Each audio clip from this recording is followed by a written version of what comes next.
Hey everybody, it's Master Gallengeist here, bringing you my review for Iron Man issue 17. And I enjoyed this issue, even though towards the end it got kind of nuts and crazy. It we pretty much got Tony into the breaking point of what he's doing as the Iron God. So the issue opens up and we see various different kind of ramifications for what has gone on with increasing New York's IQ to pretty much Tony Stark levels. We get people treating diseases and everything and finding cures super fast, figuring out this kind of system for helping with landfills, uh, like most schools having people testing into like beyond college courses and just like walking out and be like, yeah, we don't need this shit anymore. And then we get other kind of ramifications that are very interesting. Like, I didn't expect them to go, I mean, granted, they don't go in depth, but we then start seeing the kind of like crazier kind of shit that starts going on with like manipulation of the stock market and everything. And then supervillains doing robberies, just going kind of nutty. Let's see here. And then we see that in response to that, Tony builds this kind of weird special holding area, as we can see that kind of floating thing. Let's see here. Yeah. And then for some reason, the entirety of New York's law enforcement decides to be like, screw this, we're going to create a private space program, as we see them building a rocket out of a cop car. Which, I was like, that's interesting. And we see that after all the escape attempts, Tony lowers those people's IQ down to like not complete idiot levels, but like dull normal, and has them reading like a book by like Captain Steve Rogers. I'm like, that's kind of cool. And we see that the person that's like talking about this on a New York show is like, hey, screw this, I got like teleportation shit I can do, and then goes out.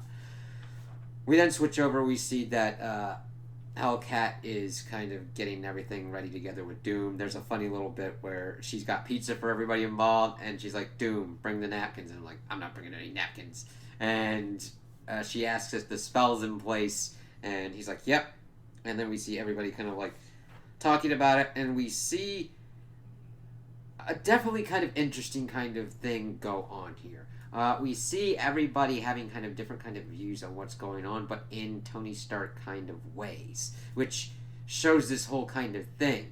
Yes, Korvac had a fucked up kind of thing, but Tony's idea is somewhat similar because everybody's thinking like Tony. And Hellcat even brings that up, being like, listen, we need someone outside because we're thinking like Tony, so he'll see whatever we're doing and be able to counteract it like a mile away, which is a very good thought process, but you always have to, like, when you're in a position where you have to rely on Victor Von Doom, you've put yourself in a very bad situation.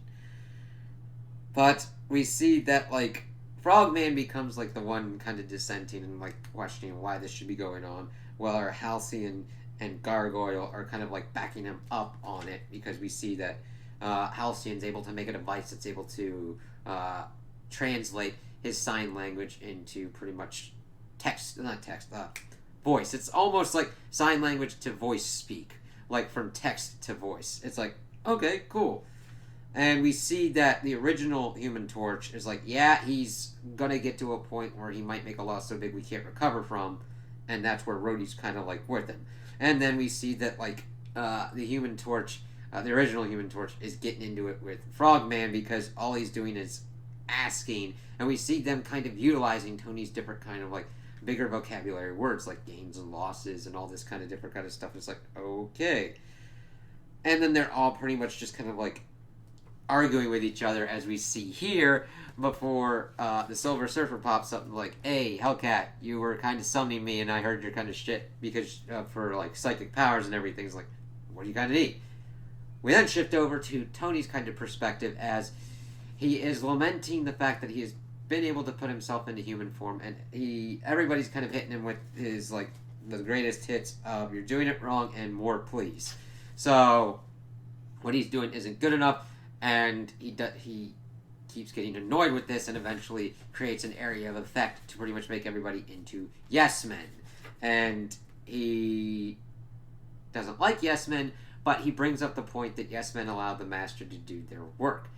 However, if that work is horrendous and evil, you're just letting a person get away with things. And the thing is, it's that slope. It's like, yeah, you're being left alone, but are you having anybody else that can pretty much come to you and, like, give you constructive criticism? Because, granted, he's not really getting constructive criticism, at least what we're seeing with, as everybody's pretty much just shouting at him and, like, trying to get their own way with certain kind of things. It's kind of condensed. I almost would really rather, I would like them to have explored more of that kind of thing and have that really gone into it of, okay, what are their problems? What are their issues? Who supports Tony doing these things? Who doesn't support Tony doing these things? But it's mainly, the main objective here is to show how Tony reacts to that situation where he just snaps his fingers and everybody becomes a yes man. Just, let me see here. Like this. Just shows the snap. And then he's got all the yes men being like, yep, alright, cool. And the thing is, he wants to get to his friends and see kind of what goes on. So they set up this pretty much thing to pretty much be a concussive cosmic astringent. It's not really to blow him up, but pretty much like remove the cosmic power from him. So we see that he's like, hey, I smell pizza and everything, and everybody's pretty much just acting like they're in the agreeable state and everything like that. And he's trying to get that kind of validation back. We see that, yes, that is a character flaw of Tony to kind of get that kind of validation, and it's interesting to see that kind of amped up even more with the power cosmic that he's got.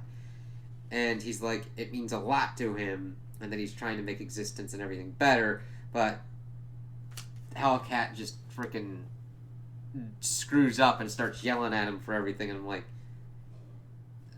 yeah, that's kind of a Tony kind of level kind of thing. I mean, I could understand being pissed off at him, however, he is utilizing the power cosmic, and if I'm in a situation where this dude could potentially, like, wipe my ass out with little to no effort, if I'm going to pretty much try and thunder punch that much out of him, I can bite my tongue. So it was interesting that it was Hellcat that kind of did it, and they're like, we got the Surfer and Doom looking over like, well, I guess that's over. Let's see.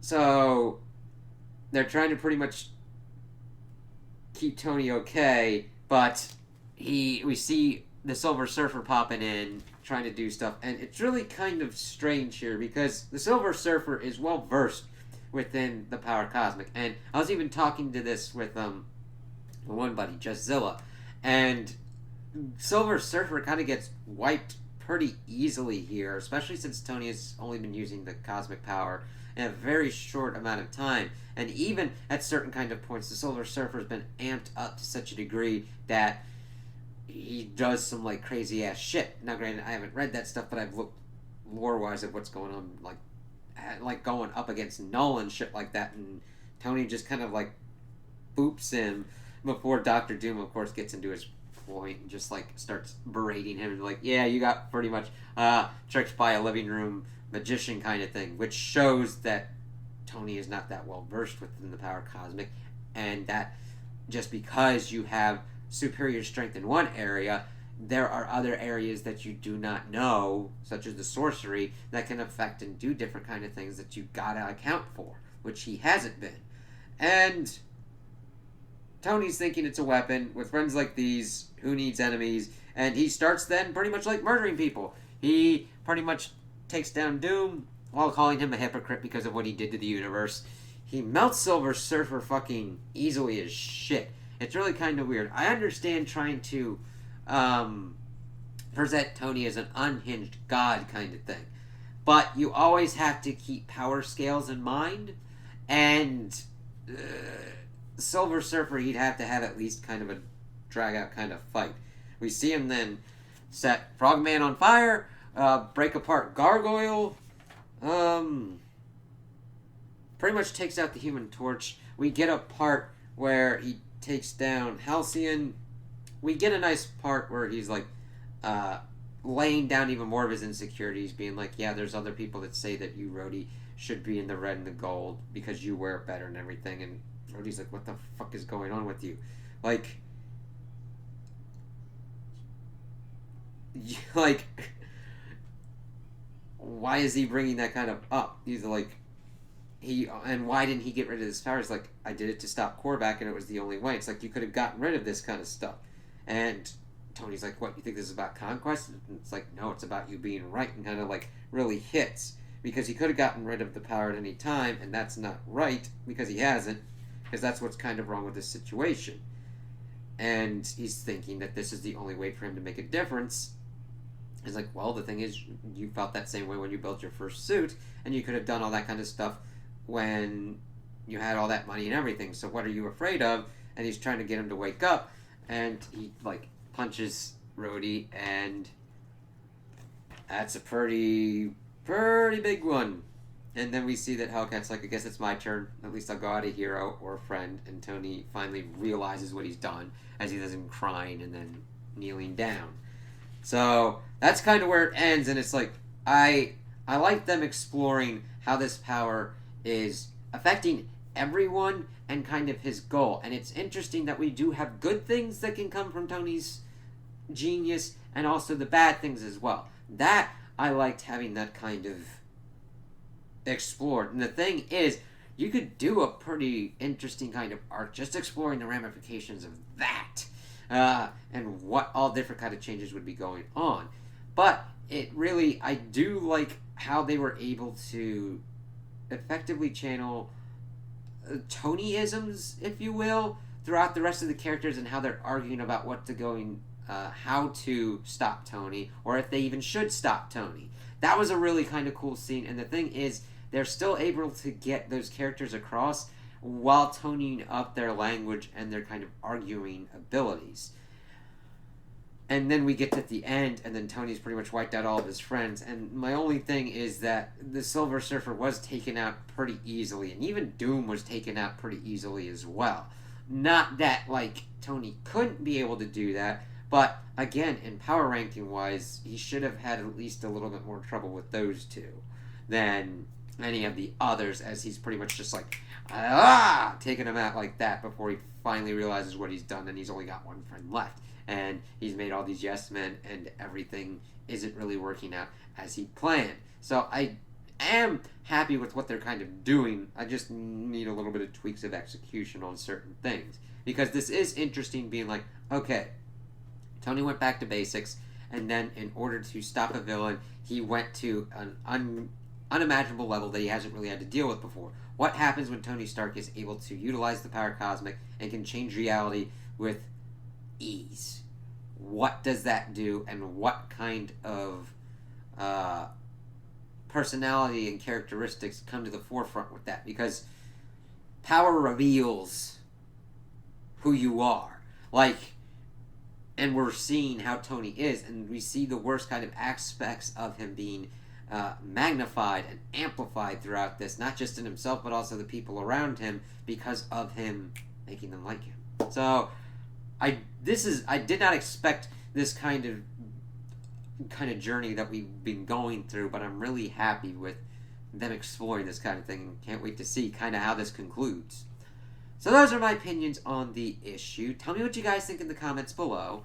If you liked it, if you didn't like it, if you agree with me, if you disagree with me. Also, like and subscribe, and I hope you have a good day.